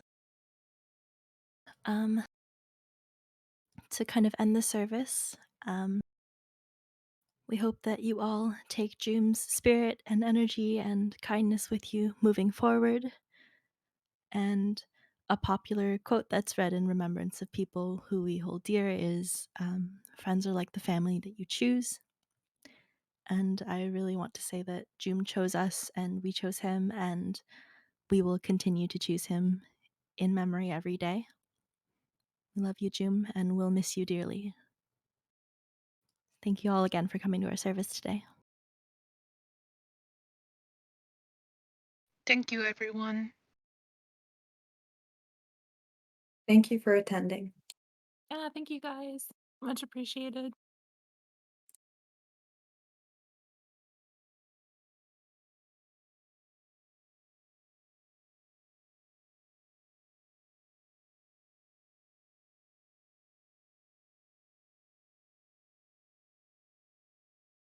Thank you and goodbye.